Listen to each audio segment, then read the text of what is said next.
Smart cities. So what I wanted to do is to kind of give you the background story, so it just doesn't become this hyped up word that nobody really knows what exactly it entails, where it came from, and the origins of thing is really the critical piece that we need to understand where it's going to end up.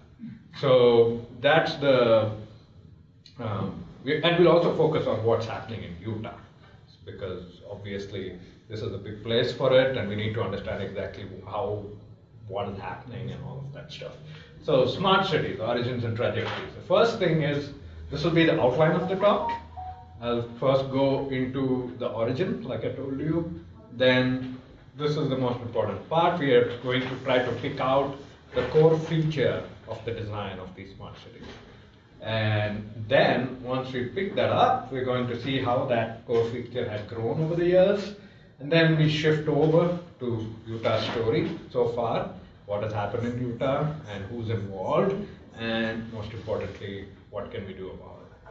So this would be the arc of the presentation. And towards the end, of course, like I'm going to speak for about 40 minutes or so, and then we can go into question and answers, and I'll leave it open to you guys. Okay, so first of all, origin of smart cities. What is a smart city? So now, among all the different things that I found on the internet, this was the image that best represented what a smart city really is. And this was by a company, Huawei, and you guys might have heard of it, and they were actually trying to build the technology and so on to be used. And they defined this in their PowerPoint presentation. And they said, build a nervous system for smart cities with all things sensible, connected, and intelligent. And what they might have skipped telling you is, making the nervous system is the smart city. That is at the root of it. So they have these analogies, right? So they said the central nervous system, which is the brain and spinal cord, that would be more like the city operations center and the cloud data center. So that would be pretty much, how you're sensing everything that is going on, and you're also storing a whole bunch of things. So if you imagine the nervous system function, that's the primary part. Then of course you have the peripheral nervous system, which is going around all around your body, and that is what we know today as the Internet of Things. So the Internet of Things comes about through setting up a peripheral nervous system and the interconnection between them, because as you know, nerves are all pretty well interconnected. So that is the core feature, and the proof that this is what they are speaking of is in all the words that they tried to use to describe this kind of city before getting up with smart city. So what they were saying it's a wired city, it's a sentient city, it is a cyber city, it's a digital city, it is an intelligent city. So all these different phrases were thrown around as what's the best way to express what's happening. But the core idea is, let's make the whole system, the entire city system, almost like a nervous system. And what is the property of the nervous system in this case? Normally the human organism nervous system detects what's going on most of the time outside. That's our interface to the world. Here it's flipped. So it senses itself. It senses the own city and its occupants on a continuous basis. So this is the feature of a smart. This is what they're calling a smart. So necessarily that means there's an enormous amount of digital technology involved, and right there you have the dreaded public-private partnerships coming in, kicking in, and basically kickstarting the whole thing. So at the core of a city, if you want to think to yourself, what's a smart city? It's our attempt to make the city into a nervous system alone. Now, a body doesn't consist of nervous system alone. There's so many of different aspects, and if all of them don't work right, nervous system alone consists of dead cells. It can't do much. What it can do is, make you go hyper in one direction. And that is what is being done to us at a systematic city level. So, somebody called Kazuki Ishida who actually lives in Canada, he wrote this interesting paper called Geopolitical Challenges, of the smart cities. And one good thing about having something written in English, but by somebody who speaks a different language, they don't pull any punches with politically correct terms. They just go and write out and say it as it is. And this was one of the places where I did find him saying things. It's like, okay, integrated smart city management. What are the three parts of it? Lays it all out. Thorough surveillance, surveillance data systems and data fusion. So that's 1/3 of it. Behavior surveillance, surveilling how you behave. Then behavior inducement. Flat out says manipulation of public opinion and other behavioral inducements. Extend support and attack adversaries. Carrot and stick, people. So we have it laid out right there. And additionally, that carrot and stick can't just be one-time deal. That should be integrated into the way you manage the whole system. So, management and reward punishment system. Evaluating citizens on a constant basis. Based on the citizens' ID, scores are calculated from behavior and monitoring results, and awards and punishments are given. So, in one case, you want to really push it hard and, basically oppose people who oppose it. The other case, you're surveilling what they're doing, and the continuous management system is basically what keeps the whole thing going. So, come on in, folks. Take a look at this slide before I hop on, because it's a critical one. So let me repeat that. 3 parts of a smart city: thorough surveillance.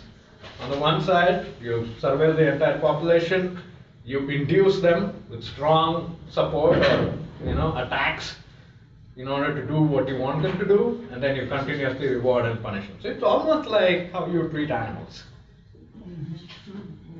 It's very similar. And you see that coming out in a paper that he wrote in October 31st, 2023. So this is like 3 months old, 2 months old. Very, very recent stuff. So with that, I want to take you guys through what's called a thought experiment, right? When you're looking at a building like that, how can you tell by looking at it whether it's an apartment or it's a prison? You probably can't tell that. By looking at it, what is it that makes an apartment into a prison, if you really get down to it? If you live in an apartment, you get in, you go to a place, can you open the door? Yeah, the ability to leave. That's where it comes to. It comes to the control of the keys. If you are in control of your key, and independently each one of you is in control of your key, then it's an apartment complex. If the control of the key is removed from you, if somebody else has to say yes in order for you to get in and get out every single time, and if they have the opportunity to say no, that takes the control out of your hands. So it's very, very, very difficult on the surface to figure out which system is being put in for control and which system is not. Because any system that you can think of can be converted from one to the other and nobody would be any the wiser. And what is it that allows you to do that? How can you switch over something from something that you can access and you can control and so on to something that you cannot? And the critical part that's needed there is the electrical circuit. Let me explain how. Or you can almost imagine that, right, with the key. If that key, you turn it on, you flick the switch or do whatever and try to open the door. If somebody installs another key or another switch over there, and until that is pressed down, your bulb won't light up. You can press yours all you want, but the other one, that other key, is what controls the whole process. So this is a fact of electrical engineering, which has nothing to do with any sort of conspiracy. This literally comes straight off of how these things actually work. Now, if you take such a system, any system, you convert it into an electrical mode, that inevitably allows that system to be used in this way. And guess what? Our entire internet is built on top of this. It's just an extremely complicated switching electrical network. That's what our internet is. So when you think about it, it's not just a kind of a Luddite reaction when people say, oh, you know what, technology is improving all the time. What are you doing? Do you want to live in Stone Age or something like that? You don't know what you're talking about. Get with the times, get on with it. That's usually the approach taken. But what they neglect to mention is that every time everything is electrified, switches are being put in. Switches are being put in. And guess what? You and I have not always been in control of the switches. And that's where the nervous system aspect kicks in, because guess what? Our nervous system is electrical. Most electrical system in the body. And that's what is being put in place. So this is very critical for you to understand, because this is literally power centralization and control built in through physics and engineering. And nobody needs to have, it's not about anybody's intentions. It just allows for it, makes it so easy. One switch. So the trajectory of smart cities, when you go and look, it came in several waves. Now, the end of the Soviet Union, when the collapse of the Soviet Union took place, there was obviously quite a bit of turmoil all around the world. And this particular, book, The Ideal Communist City, came out in the late 70s or something. It was kind of a study on what actually is involved in developing a city of that nature. And right after it collapsed, in 1992, this was the book that came out, the one on the right, The Technopolis Phenomenon. And one of the key people here was George Kosmetsky. And forgive the quality of the picture, that was the best one I could find on Amazon. But George Kosmetsky took charge of pushing the idea. This is where the word smart city kicked in for the first time. And the interesting thing is the comparison. And if you see ideal communist city versus what was called smart growth, pretty much all the boxes are checked by both. You have higher density housing. Why? More denser it is easier to connect things. If they are far off, then you have an issue. Mixed use developments. Well, if you have one kind in one place, another kind in another place, that's difficult to control. You want to combine all of them. Mixed use, mixed income, transit-oriented development. Transit-oriented predominantly also is because that goes on the electrical grid by default. Trains and trams, these are intrinsically controlled from the center. Discourages auto parking and minimizes private yards, maximizes common areas, private interiors. Now, of course, this doesn't mean that all of these things were necessarily set up with a view to build smart city, in the right way, in the way we look at it today. But the components lend themselves very easily to electrification. That's essentially the point. Regardless of what the original intention is, this is where it goes. So you have, of course, smart growth picking up exactly where the Soviet Union left off. And it came right into the popular culture. Heavily promoted. Kosmetsky set up a huge center in Stanford, and it became a big thing, basically. So that kicked it off. And this is what I'm calling the first wave. 1992, for those of you who know that, 1992 was also the year where we had the United Nations Sustainable Development Goals that came out in Rio de Janeiro. So all of these different aspects of the Sustainable Development Goals involved smart city in their description. So 1992, what a coincidence. You have a huge dip, in the Soviet power structure. That goes away immediately to be replaced by the United Nations, very specifically pushing out the Sustainable Development Goals, and an integral part of that, as far as urban areas are concerned, is the smart city process. And for those of us who think, oh, you know what, maybe it's just a coincidence, the UN over here and smart city over there, actually no. SDGs are one of the prime drivers of smart city development, because that is what is being used to decide about what is the best model to use. And this is from a journal called Smart City. So it's actually gone so big that journal has come out where you can read all of this. So what they were looking at is like, okay, we also need, we need not just the infrastructure, we need the values in the people that will go towards that infrastructure. And the Sustainable Development Goals provides that particular cover story to get people's values. Oh, you want to live, affordably, you want to live conveniently, you want to have this, you want to have that, identify all the values, and then plug it into the system called Smart City. So the second big wave, and this is also pretty critical for Utah, because just after the financial crisis, IBM and all these guys came out with the idea of Smart City and pushed it very strongly. And one of the big places they pushed it, again, was in Rio de Janeiro. The exact same place where the 1992 SDG was put in, that was the place, coincidentally, selected for the Olympics and the World Cup. So once you won the 2014 and 2016 events in your city, what are you going to do? We're like, okay, our city needs to be very safe and secure. And in order to do that, you have to set up surveillance, because you want to make sure it's safe and secure. So remember that central nervous system diagram that I was showing you earlier on?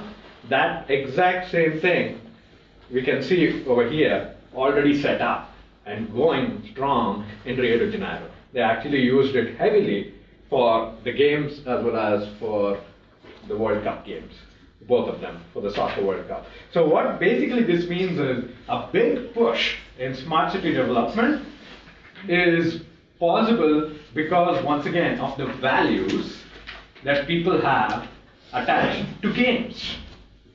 So you take that and you make that work for you to bring out the technology and the surveillance and the infrastructure. Which politician, which legislator is going to say, no, I do not want my city to be safe and secure for the Olympics?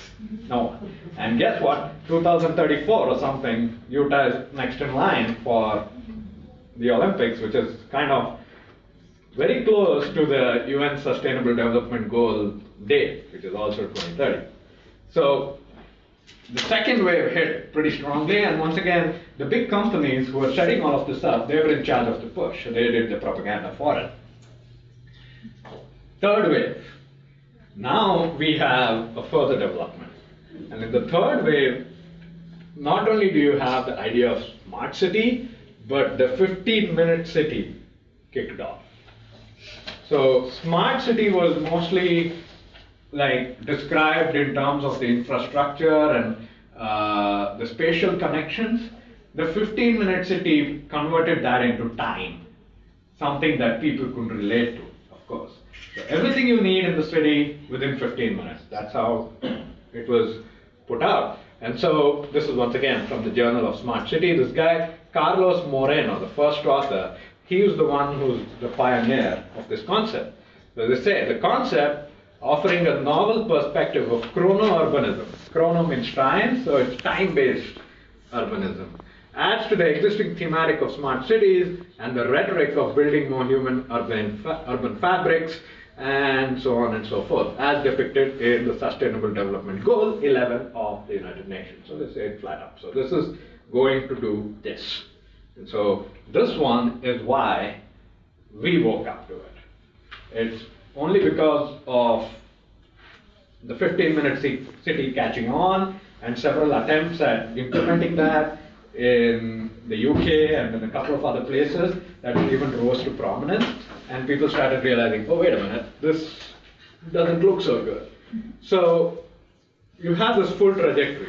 It starts from the Soviet era experiences taken over in 1992 in Rio de Janeiro by UN SDG, Then moves forward once again after a crisis in 2008. Okay, what is the way to go ahead? Look at IBM and follow smart city, then surveillance for the games of all kinds, and finally COVID. So it could be safe and secure. Okay, so now this idea is not without its opponents, but the opponents are usually not easy to find. So I ultimately had to go and dig in the literature, the scientific literature, in order to find out, hey, you have a smart cities journal, is there any other journal that's out there speaking about the ideas behind the smart city?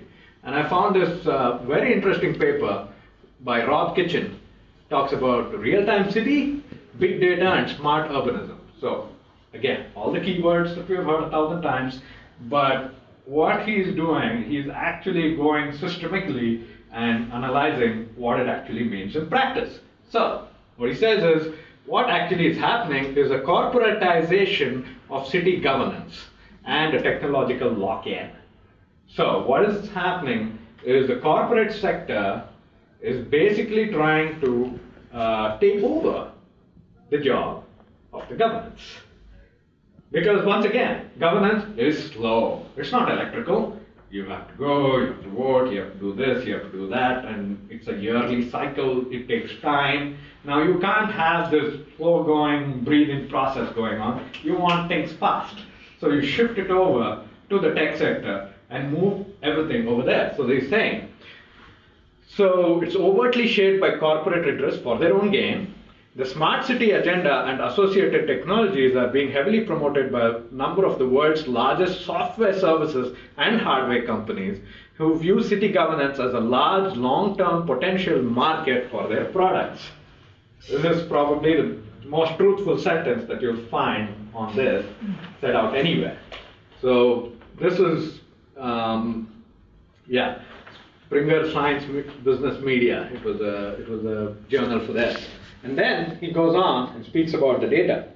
The big data and data control centers, such as the Centro de Operaciones Prefectura de Rio, so the prefecture of Rio, that integrate and bind data streams together, work to move the various oligopticon systems into a single panoptic vantage point and raise the specter of Big Brother society. And it lays it flat out. And like, okay, you have surveillance, you have data surveillance, and a world in which all aspects of a citizen's lives are captured and potentially never forgotten. And he's referencing something from 2007. So they've known about this. This is literally the guts of the smart city system. And once again, it has nothing to do with intentions. The intentions are kind of inbuilt, baked in, with which particular interest is driving the ship. And it's pretty clear that, the technology companies end up pushing this over the people. And this word, right, this oligopticon, panopticon, what does that mean? Oligo means few, and pan means complete. Optics means, obviously, seeing. So oligopticon means only a few people see everything. Panopticon means literally one person can see the whole thing. So then you have Wall Street Journal telling you to your face, smart cities will know everything about you. And how can marketers cash in without becoming enemies of the people? What a delicate spin that is. we are enemies, but how do we pretend as if we are not? That situation kicks in. And then, of course, KSL also is telling you tech companies create smart cities in the US, and so on and so forth. So you have a very well understood system kicking in. It's just the average person doesn't know about it, but those in the industry, they know exactly what's happening. And the Panopticon idea, it's an idea. So the Panopticon must not be understood as a dream building. It is the diagram of a mechanism of power reduced to its ideal form. When somebody can see everything, that was the system that was set up in prisons. So in a prison, you have the central tower, and all of these are the cells. So in each cell, the prisoner can be seen from the central tower. Panopticon. So that is still a pretty widely used system in the older part of the world. because there the physical act of seeing is most critical. Now you just have cameras everywhere and you have one office room in which you can see the whole thing. So we still have the Panopticon in a different way. And when you convert that into a city, then you have the surveillance cameras everywhere, CCTV going on all over the place, and now you have a much larger scale Panopticon kicking in. And remember what I was telling you about the difference between an apartment complex and a prison. It's all in whether who can see who and who controls that switch. So this whole thing, if people say, you know, it's just a coincidence, I'd really like to refer them to this particular quote from Lincoln's speech, the House Divided speech. And it's said very plainly, you know, we cannot absolutely know that all these exact adaptations are the result of pre-concert. But when we see a lot of frame timbers, different portions which have been gotten out of different times and places by different workmen, and all these things are joined together, all the tenons and mortises fit perfectly, the lengths and proportions are exactly adapted, not a single piece is lacking, we see the place in the frame exactly fitted. We find it impossible not to believe that all these guys understood one another from the beginning and all worked upon a common plan or draft drawn up before the first click was struck. So Lincoln is basically describing the process that we all undergo. When we start seeing these different pieces kind of start coming together, first reaction is, hey, maybe they're just trying to make this easy and that easy and something else easy, and something else safe and something else secure. But once you understand that it belongs to a Panopticon structure, then it is no longer, you know, a chance. It's no longer a series of coincidences. So this is one of the best quotes that I found that I don't know who would be in a position to take issue with this. So we're having this situation. Now, it's also come out in the mainstream, something else on the values. This guy called Rem Koolhaas, an architect, he was one of the time, you know, influential people. He pointed out, liberty, equality, and fraternity have been replaced in the 21st century by comfort, security, and sustainability. They are now the dominant values of our culture, a revolution that has barely been registered. And so here you are seeing, even values-wise, the kind of values that people need to be having all day long in order for them to go along with this. And that value system shift has happened pretty strongly, and of course people may not always wake up to all of it at once, but you'll notice a bit of it coming here and there. And the net result is a complete change of the foundation, particularly here of the Western civilization. A completely different building that's going to be constructed. So, yeah, he's telling this right in front in 2008. And then another critical example that we are seeing is where are the smart cities being applied? In 2018, China had about 500 smart city pilots. So, unfortunately, the guys in China bear the brunt with the government experimenting on them. They have become the unwitting lab rats for this one. And so they had 500 in 2018, and now I don't even know how many there are today. And it outnumbered all the countries combined even back then. And again, it's seen as the solution. Anything which is an issue with the city, any issue, they can couch the smart city as a solution for that issue. Not a problem. You can say anything in the world. I have a traffic problem, or I'm going to go, it's too polluted, or anything, or it's just too many tall buildings, too many small buildings. It doesn't matter. Each one of those can be put in terms of that. And so you'll see everything. Crime, traffic congestion, services, economic stacks, everything. If you have an issue, smart city will solve it. But in the process, if you remember the digital ID and the management aspect of it, that's where the social credit score was used and has been used in China for the last few years. So what they're all showing you is actually this social credit score, 753, 724, so on and so forth. Very similar model to the credit scores that have been used in the US for quite a number of years now. And the way to get from there to those who don't know about the social credit score is what's called a personal ESG score. Same thing, different wrappings, different words. And what they're doing with that is, personal ESG score works like a credit score, but it differs fundamentally because it rates an individual's ESG risk. Well, nothing really fundamental about that. It's just that they're adding more things to the kitty. And therefore, only the person with high personal ESG score gets the opportunity for employment, partnership, investments, and so on. So the root they will deny, okay, you know what, we are not doing social credit score. And from the back end, you're getting the personal ESG score because the ESG scores were something that was front and center over the last few years as well. So that's what will be the mechanism in one way or another. And so it's not even very far. These are already being tried and tested out during the pandemic time because that was as good time as any. Everybody's already at home, you can build whatever you want. So they did this. New York County to enforce travel bans for weather and other catastrophes, announcing quota for essential worker movement passes. Same concept of the electrical switch. The switch goes in, a whole region becomes an open air prison. So you get locked in. And then we have them speaking quite openly. We hope to work with employers in determining whether an employee should have essential status and help eliminate any gray areas.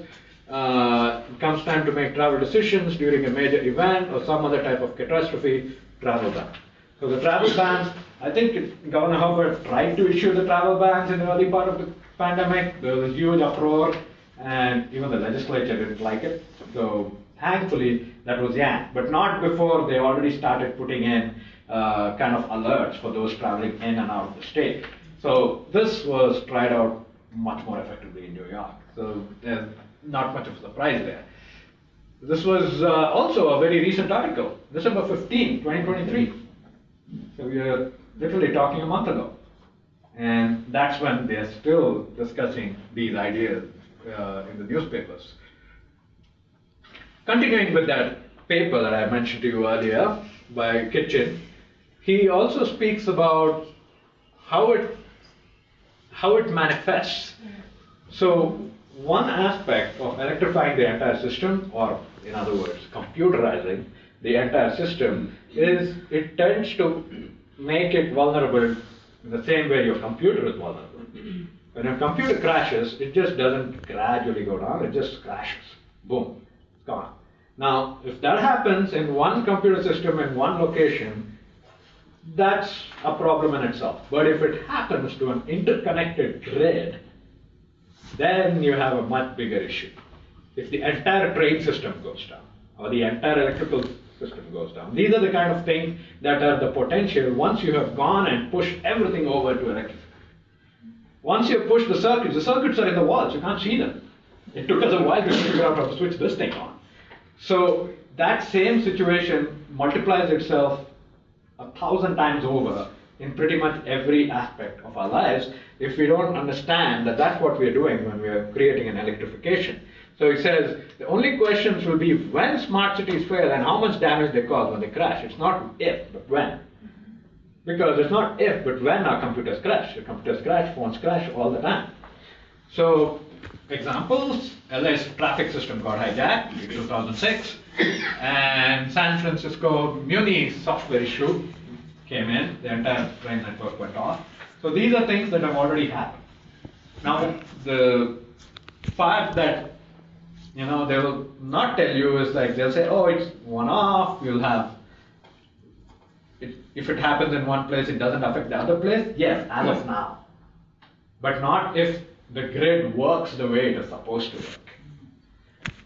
And so this whole system got moved to Utah, and you're seeing the history over here. The history comes with Governor Levitt. If you go into his records, which are again available on the website publicly, you will notice that he was been involved since the 89 time frame all the way through the 90s, building the digital state, electronic highway, digital state, on and on and on and on presentations spanning the entire decade. So one of the key people who were right at the center of it all in this respect has been Levin. And now, in addition, you must also remember he was an EPA administrator, Environmental Protection Agency administrator. So in doing that work, while doing that work, he was going to conference, and this one, conference in St. Louis, looks at ways to clean up and reuse environmentally contaminated or potentially contaminated property. So this will be critical as we go along. So he's actually going and talking to people about, okay, what to do about regions that have been damaged environmentally. How can we make use of it? This is the environmental guy talking about this. So that's where Utah story starts. And then it continues in other places. Like there had been a trial run of license plate reading cameras. And a lot of you may or may not know about it, but these were brought up in the city council meeting, Highland City. And there's this gentleman standing up and saying, people are saying, you know, all these license plate readers is going to turn things into smart cities. This is not a smart city tactic or employment of smart city methods. Well, the moment you have a license plate reader and it's a video that you can see from somewhere, it fits perfectly hand in glove with the way a smart city works. So what if it is just one break? That break is still going into the prison. So we have that being brought up, and then there was also pushback because, you know, even there was a lawsuit, and there was a lawsuit not here, but this was more, I think it was probably in Massachusetts or somewhere. Yeah, Massachusetts. So in Massachusetts, there was already a lawsuit in 2020 that was tussling out what it means to put in a video surveillance device, license plate readers. They said this was for just one bridge area which had like 4 cameras surrounding it. And that's what led to this lawsuit. And in that lawsuit, the judge said, well, in this particular case, the citizens' privacy rights were not violated, but any increase of this to a large-scale operation immediately makes it a constitutional violation, and we cannot do that. So this was flat out admitted, and you have what's called the ALPR system, automatic license plate reader system, being discussed. So in this one, they had retained the data for 1 year. That was what was also raising the concern. So you're going to hold the data for 1 year. First of all, on the internet, you cannot erase anything. All the stuff where they say, oh, you know what, you can put it out there, you can take it out if you want, not happening. Once it's out there, it's out there. It's up to the guy at the back end whether or not he decides to keep that data away from you. It is not about deleting. The database will exist, you will just not have access to it, he'll have access to it. The moment data is entered, it's there. And you can't, it's not a pencil eraser situation at all. That's the thing with electrical. So they are having problems with both the fact that there were 4 cameras and a 1-year retention policy for these cameras. Well, Utah story. There was a 15 months that they will retain it, and they have 57 cameras put out all over the place. And this was admitted by Richard Bradley of the police department, and the meeting was held in August last year. It was the Office of the State Auditor, Personal Privacy Oversight Commission. They was having a back and forth. So whenever personal privacy comes up, they're supposed to take it in front of these people and kind of tell them, hey, we are doing this. And they have to answer questions going back and forth with the committee. And I was there at this meeting, and the question answer was very interesting. I managed to track down the transcript, and here you have the back and forth. So it is accurate to say that the system doesn't just keep records of cars of interest, you know, the bad guys, people who have stolen cars, kidnapping, what have you. It's keeping records of all of the travel patterns for all of the vehicles that have driven past any of the cameras for a running 9-month period. Is that right? This was them asking the question. And the answer was yes. It collects the license plate data, the rear view of the vehicle, and keeps that on file for 9 months. And follow-up question. So basically, everyone who's driven around Salt Lake is in this database where their vehicles are. He doesn't answer straightforward. That probably, you know. So the 57 were just in Salt Lake Uh, or all of Utah? Oh, wow. So SLCPD currently runs 57 with data sharing agreements with 21 other agencies from Ogden to Provo, and you have all those dots, the greens and the reds. Let me read what those are. One is license plate reader vigilant, license plate reader flock. I don't know what the difference is, but anyway, 2 types of them just scattered all over the place. Remember, for 4 of them with 1 bridge, there was an issue. What do you think there is here? What do those look like? Yeah. Want to go and bash them down? Way up there. They're about yay big, and they're usually situated on the top I of poles. just saw one yesterday that I've never seen before on our road, the 3100 South, and it's kind of like this. Yeah, And it's black and it's up It's up high, top, yeah, and I that's can the one. see a red Yeah. dot in the middle. yeah. That's the one. That's the one. I don't know which type it was, but yeah. Yep. Yes, ma'am. It's fine to do it, it's not fine, but they're also allowing now these,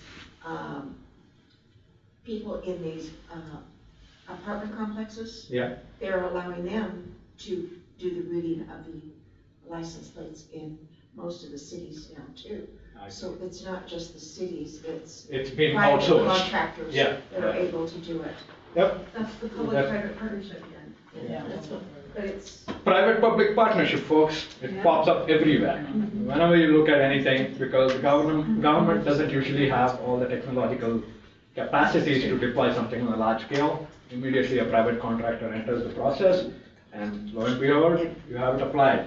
So, yeah, this is from their own Salt Lake City SLCPD's own presentation on it. So they're telling this to the legislature. Did you and I hear about it? Well, not unless we're going there and paying attention and all that rest of it. So, coming back to that whole contaminated land thing, remember that the EPA in charge himself, Levitt, Governor Levitt, was going around back and forth talking about contaminated land. Well, here you have it. One of the more visible outcomes of Envision Utah, of which Levitt is a big part, is guiding the land use, and Utah's Daybreak stands as one of the largest traditional neighborhood development in the country. Daybreak has been a highly successful planned mixed-use development. Okay, wonderful, but Daybreak lies exactly in the runoff region from the Kennecott copper mines, historically. So that whole place, there are tremendous amount of environmental issues. So what they figured out is, okay, dirty land, just slap a smart city on it and get people in. And so that's what they did. It's a smart city, smart city structure in Daybreak. And of course, it's admitted. Daybreak community includes the footprints of operable units 1, 5, 7, 17 of the Kennecott Superfund site. And this is the technical term that environmentalists will tell you. When they say it's a Superfund site, it means it's a contaminated site or a formerly contaminated site. And then, data down below, cancer cluster raises questions about legacy of toxic waste in Utah soil. Came out in Deseret News, I believe. And then Daybreak residents worried about contaminated water. Of course, city officials were going to say it's safe. Kids are getting rashes, you can't swim in those ponds. So many of those kind of issues kicking in. Contaminated land becoming smart city. That has been the pattern. So, not just that. Next up, Geneva Steel. So Geneva Steel, the environmental working group said that, sorry, this red light doesn't come on the screen. Highest toxic chemical release of water into Utah Lake or surrounding Utah Lake. So old Geneva Steel site will be brought to life once more, and it's going to be called Utah City, another smart city that's been put up right there. So then the other one, dust. Plenty of dust around the point of the mountain, as you guys would all have seen, the strip mining sort of thing that's happening over there quite constantly. And right next door, they're building a 15-minute city called the Point. Right at the point of the mountain. So you have a repeating pattern here.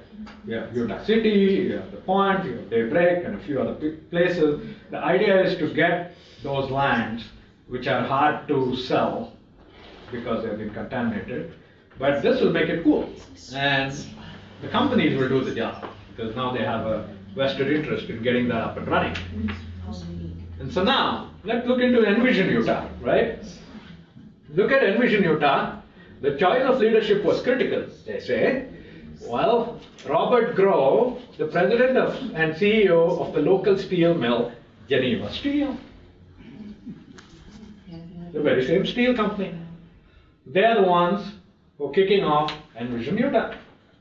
Large real estate interests, and so of course you also have Administrator Mike Levitt was part of this background, and they've been kicking off this Envision Utah thing. And Envision Utah is pretty much like a photocopy of UN agenda at the local Utah state level. 100%.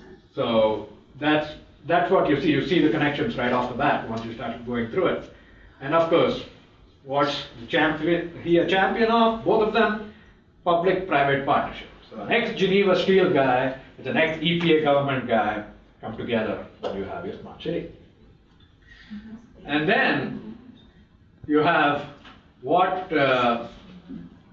these guys do, Envision Utah. Remember that part of the Japanese guy where he's talking about pushing people to do things? Well, that's underway by Envision Utah, and they're pioneering it very well, super passive aggressively. They say, right out the bat, you have to force Utahns to prioritize the importance and level of concern for all issues. Basically, you need to be able to hijack their values and force them into doing what you want it to do. And then there's this suggested messages stuff going on. This is all in their documentation. They're talking about, okay, when we add more housing near jobs and good public transportation, people spend less time on the road, which alleviates traffic and air quality issues for everyone. Sounds wonderful. That's why they don't fix the roads. But that is the description that's given, because why this message works. It frames growth as targeted, thoughtful, and in strategic locations, appeals to higher level priorities related to traffic. So, this is what you want to say, this is the language you're going to use to say it, because this is what people care about, this will make sure that they'll follow it. So you have it. Why this message works, and this is the messaging. And they were all crafted to illustrate how to talk about a range of growth-related stuff. They were also tested in a random sample survey of Utah adults to determine which messages residents found to be most compelling. So this exact same process was also used during COVID as well. They also did this kind of survey to figure out, okay, what's the exact messaging that will make people vaccinate? Same survey. So this is the modus operandi of a survey like this. Say, I want to do something. I want to do X, okay? And what I'm going to do, I'm going to do a population, and I'm going to survey them about questions regarding A, B, and C. Nothing to do with X. I'll ask them about A, B, and C. They'll answer. The survey gives you answers. The answer for A, answer for B, answer for C, you will take the verbiage that comes from that and mix it in order to give the sales pitch for X. So we are providing them with the marketing material required through the surveys. So the surveys are being weaponized against the population. So that's what's done, and then these nudges and pushes are mentioned in Envision Utah, like this is how you do it. You know, get them sheep to go along. Now, behind all of this, the message is always, smart cities are here, kicking and screaming is not the way to welcome them. You know, classic Star Trek Borg language that is being used over and over again. And you see that at all levels. And the same thing, like the technological thing. Of course, technology is going to continue to increase. Nothing you can do about it. That's the answer. But what can we do? So in this case, we have to understand we cannot just allow the whole process to wash over us and convert everything into an electrical grid. So several things. One aspect, which is part of the legislation that's already there, that we need to be able to yank back, is the digital ID part. Now, there was a sustained push against the digital ID a couple of years back, but they just went around the public sector, went into the private sector and started pushing it from that side. So the digital driver's license controversy is still on using the digital ID, single sign-on. Single sign-on for government systems. So anything to do with the government, right? Whether it is your health data, whether it is the post office, whether it is this, whether it is that, no matter what. What they're talking about is interconnecting all of them and making it so that you, as a consumer, will have one single sign-on from where you can access everything. So it's wonderful. It's your, you have the key. You have that switch. But remember what I told you about keys and switches. There's always one switch on the other side. So that's how the digital ID is entering. So that's what we need to be pushing back again. The automatic license plate readers that I just showed you about. This is something that everybody should let people know about. I'll circulate this presentation with you and you can share it with the whole crew. So all of you will have access to this. So you can use that data and send it to whoever you want. Then, of course, there are several smart enforcements that have been thrown into the state. You have SB 125 last time, water meters, energy, transport, health. And the key thing is we have to be willing to create havens of privacy in whatever way we can. And this requires several brainstorming sessions. And be willing to face up to those pushing the agenda. If one of you guys knows Levitt, one of you know people, somebody in Grow, somebody in this family, at least face up and try to say, we don't want it. We don't want it, right at the beginning. At the legislature level is one thing, but who's actually pushing it is industrialists. How do we get to industrialists? That's the question. We have to find a way to get to the industrialists because they are the ones who stand to benefit from the technology that takes over the entire governance. So that's a big portion of it. Pull back smart city legislation, and then I like to call it making corruption illegal again. So basically, we have to put in some way of dismantling the so-called public-private partnership. It is critical. I mean, nobody is going anywhere with this unless that particular system continues to exist, because what they're doing is like the worst of both worlds. The private sector has secrecy involved, and the public sector has the taxpayer money involved. So they're combining the two.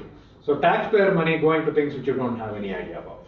So that's how the two getting linked. It doesn't get linked the other way. And that's what, if you want to start off the pushback against private-public partnership, the best way to do is to ask the legislature, the moment they do a public-private partnership, everything that is private becomes public.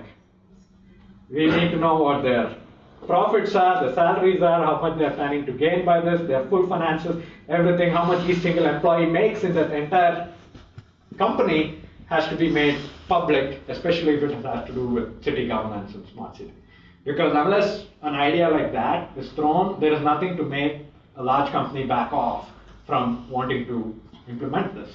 And of course, one of the biggest black boxes of the Utah State legislature, and also almost all legislatures across the country, is what happens with the drafting attorneys. The drafting attorney is the person who actually writes the bill on behalf of the legislator. Now what happens is, the legislator for the most part does not usually keep track of every single language and every single chain. They have calls coming in from all sorts of lobby groups. They just direct them on to the drafting attorney. And the drafting attorney is the one who's literally in the thick of it, and they are balancing all these different language requests from various interests. And ultimately, those language changes go into the bill, and that bill gets passed. And guess what? Nobody can look into it. None of us can legally have access to see, okay, did Kennecott Copper Mine come and push for this particular language in Bill's SB 125? No, we have no way of saying it because the drafting attorney will refuse to give you any information. So with that particular black box sitting there, remember the key? Same thing. That's where the key lies. The key to the legislative process sitting right there in the drafting attorney's table on his computer. If he makes that public, almost every single special interest group in Utah will be made public. That one spot. So that's something that any concerned citizen needs to be trying to focus on. Because you can do so many different things, but they're all downstream. Upstream, this is where one of those places where it's all being controlled. And of course, have to find a way to stop the weaponizing of surveys, because every survey seems to be serving an agenda. It has nothing to do with, oh, I just want to know what people are thinking. No. I want to get the marketing material from them, so it's most effective on them. That's what the survey is. And if that isn't stopped in some way, it's always be the tool that is used to browbeat citizens saying, you know what, the survey showed. The survey showed that 95% of the people liked it. Who are you to come and tell us that this is not possible? So this is what ends up happening. So prohibition of the surveys, these are ideas, some of the things that will be required to be done. There is also this SJR 11 that was there a few years back. I don't know if the legislature really meant to pass it or not, but the joint resolution was passed. It said, okay, the legislature rejects UN Agenda 21 on paper and urges state and local governments across the US to reject it as well. And then it's like, whereas, and you know, at the end of it, you have this rejection in that joint resolution. Of course, that resolution doesn't have any teeth unless it becomes law, and unless it becomes law in a way that can actually have penalties attached to it. Now, that's a transition the legislature may not be willing to make just by themselves. That might require the encouragement from our end as well. So you have, this is the whole art. You have the city, which is basically the nervous system on hyperdrive, and then you're using that to create a surveillance society, and you're seeing the building of the digital prison. And what we need to be able to do is to see through it, identify the people who are involved, and see what we can do to push back against it. So that brings me to the end of my presentation.